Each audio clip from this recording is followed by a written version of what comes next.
Welcome. Today we're talking about innovation with Kadir, Özbayram and Klaus Isenbecker, senior partners at software manufacturer Inspire.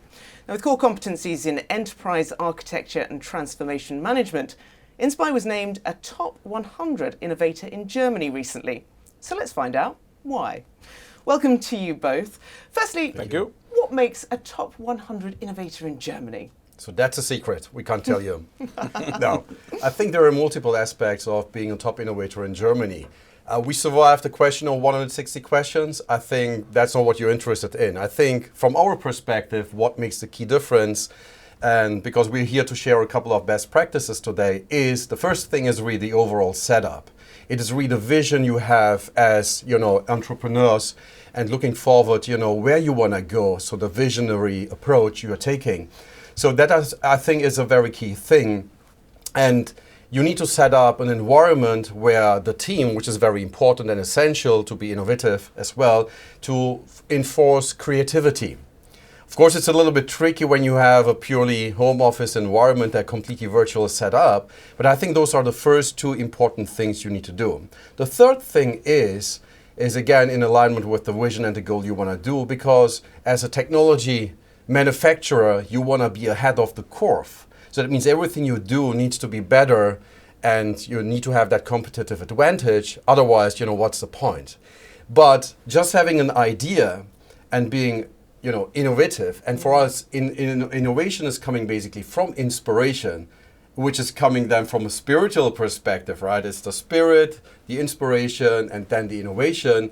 The last important thing we see is the transformation, which means basically the execution of that idea, bring it on the road, make it tangible, and bring it on the market, which then brings in the monetary aspect of it. So innovation doesn't mean just to have that idea, an academical approach. It is really have the idea, have the team behind that, execute it, and then you get some kind of value of that. And not yourself as a company, not just your employees, it should be the value of the customer. Sounds very grandiose, spiritual, no less. Can you, and do you, drive innovation daily as a team? You and can. If so, how? Yeah, you can. I think the first thing you need to do if you really want to work innovative, you have to always be creative. I wouldn't say it's like a playground, but it's kind of similar. So that means you often challenge what you have. You bring input in from, internal people, you use the clients, you use prospects, and you are not egocentric. So you have to remember that the journey is the value itself. It's about finding the new ways, changing the new ways. In the end, it doesn't really matter who came up with the idea, right? As long as someone is not saying, oh, that's my idea, that's awesome, forget all the others, then you're not innovative, then it's an ego game. Here, you play it up against each other. We always do that. We have what we call the devil's advocate. So if I have a good idea, I know Kadir will always take the extreme opposite, and then we play with that, and we see where do we land. We do the same when we work with our clients. We do the same with the internal IP development team, basically everyone. And that's about, you play with that to really create the best ideas. And that's the cool thing. That's the fun part. In the end, I think that's why we're here. That's why we are doing what we're doing, because we enjoy that a lot. Money, yeah, of course, it's important, but money is an enabler to do the things you do, right? So does that make sense? So that's kind of the innovative spirit of why we do it, is because we're both driven in the sense of let's create something that's better. We can do that, of course we can, right? But we need to play with it because no one has that full competency. So if we're just playing around with each other, get the inputs and see where it lands. So having teamwork, great communication, a little bit of fun thrown in as well. So what other advice would you give to anyone who's starting a tech company? The likely challenges, the pitfalls, and how you can overcome them? Listen to your customers. I think your idea may be fantastic, but as long as you are not solving a real problem of your customers, forget it, you will not be successful. And this is what we take as well as part of our innovation. And being a top innovator was as well one of those questions, what are you doing with your customers in terms of open innovation and your partners? And that is really essential for us. So for instance, to give you a tangible example is we have a formalized quarterly sessions with our customers. We call them Inspirator. right? So it's a good fit as well to Inspire. So it's the Inspirator sessions where we go in and show our roadmap, our ideas, and as well the ideas from our customers we have captured the last quarter, within the last quarter, and then go in and do a reassessment. Bringing as well new ideas, show the mock-ups, the prototypes we have done with our customers, get the feedback. And what makes a key difference for us as well is to ask the customers and say, please tell us what is the most urgent thing for you. What are the problems you are facing today? What are the urgent things we should solve as well from a product perspective, and help us to prioritize. Because for us, it doesn't matter if we build in feature A in a month or in a year. But for the customer, it will make the difference.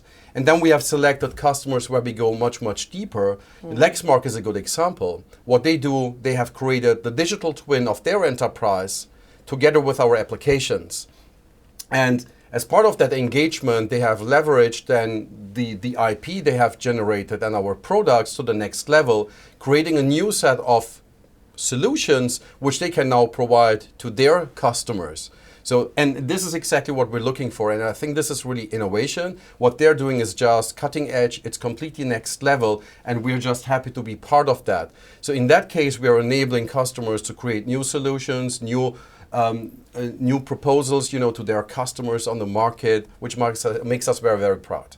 I just want to ask you, once you've got your company up and running, how do you then step it up to the next level? Well, it's about being very clear about what you want to do, right? I think that's the first advice I would say to anyone who says, I want to create my first company. It's the same when someone comes and says, we want to do enterprise architecture. And we're always the same things we do, which ask the question, okay, awesome, why? What is it you want to do, right? If you're saying, well, I just want to create a new company to earn a lot of money, don't do that. Completely nonsense. So what we learned is you gotta be an expert in the area of the business you want to go in. Know something about it. If you don't know something about it, but know you want to go into whatever that is, then get a job somewhere, learn it, get the skill set. And then based on that, then you can decide to go into the business. And also be very clear, don't hunt squirrels, right? So the point is, don't go in and create a business for the idea alone. The idea is there, but when you make the commitment, that's what you pursue. Keep the agility, keep the innovation, but the target is still there. That's what I would always say. So be very clear about what you want to do, get some skill set in that area, and chase it. All right? Then you can become successful. Whether you scale it or not in the end, but it's a little bit back to the spiritual thing, what you want to do. For me, scaling was not the most important thing. It just happened because good things draws good things. You're doing something, you're enjoying it. People sense that, and then and people want to be part of that, and then more business comes. So then the big challenge which is how do we maintain the values we built the company on, even if we're scaling and becoming a lot more people? It's a very interesting question, right? So of course it is about putting some ground values in, how we treat each other in the company, how we treat our customers, but vice versa, how we are expecting to be treated by clients. I would be honest and say we had prospects where we told them we're not a good fit simply because they didn't fulfill those value sets. And some of them even get upset. I said, look, I'm sorry, but your behavior pattern doesn't fit with how we want to be treated, how our employees want to be treated, and how we want to treat others. It's rare though, but it does happen. And that's about being true to the values that you instill in yourself, in your partners, in your colleagues, and in the company as a whole. That's quite hard though, even as an individual to all the way up to a business to stay true, especially when you're starting out, to have that confidence to go, this doesn't fit. Well, it's really challenging, but I think what we have is a framework based on the enterprise architecture knowledge we have, and that is really key. Again, we defined our vision, the mission, the goals, the strategies, and our business capabilities. So, traditional enterprises, bigger than 10,000 employees, they have a certain complexity. They do enterprise architecture. Smaller companies typically don't do that. They have maybe a spreadsheet of their activities, what they want to focus on, but we are living and breathing basically daily our model.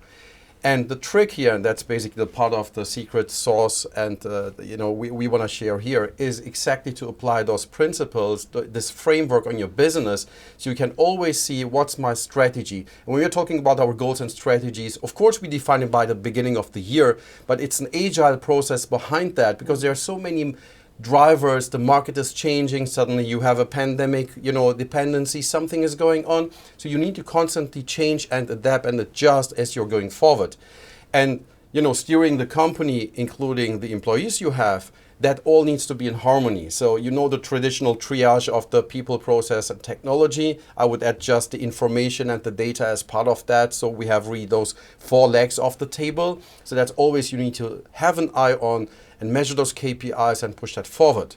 But going through those different stages when you create a company, you need to be aware of, you will start like a baby, and then you will build up that baby, become a kid, and then a teenager, and then continue that growing process. In that journey, and it is a journey, innovation is a journey as well, you will never end. So it doesn't mean you create a company in 2 years, you're done. That's not true. It's a journey you will continue. On that journey, you have to see who is part of that journey. You have to have, a partner in place which you can really rely. If you want to do shared business, if you don't find the right partner who is not a subject matter expert and you can trust, and you can, measure, the success and your partnership relation with money and do a travel and see, how that is working out. If you're aligned, that's fantastic. If you're hiring people in, the obvious is you want to have people you can trust. You will, get somebody from the family, or you will get friends for ages.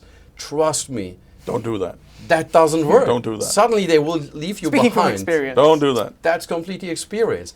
It may work out, but that means, being a friend and running a professional business, there are 2 different things. If you can bring them together like we do with Klaus, we are like an old couple. I think we love it. We love spending time together, discussing having those discussions where everyone is coming from a different angle and we're creating something completely new, which none of us have thought about that. So this is strongness. This is exactly the spirit we are looking for. So if you create a new startup, a business, know your stuff, know your business, be a subject matter expert, then surround yourself with experts who can complement you. And set up a creative environment where the team can contribute. So we are very fortunate. We have a fantastic team behind us, who is supporting us, coming with new ideas. But it depends as well on the leadership level and the style we do. We have a flat hierarchy. We bring the team to Barbados, to the Dom Rep, doing crazy stuff, but we enjoy the journey. It's great, to eat and having lunch in front of the house of Rihanna with the team on the boat. It's just fantastic. We enjoy that.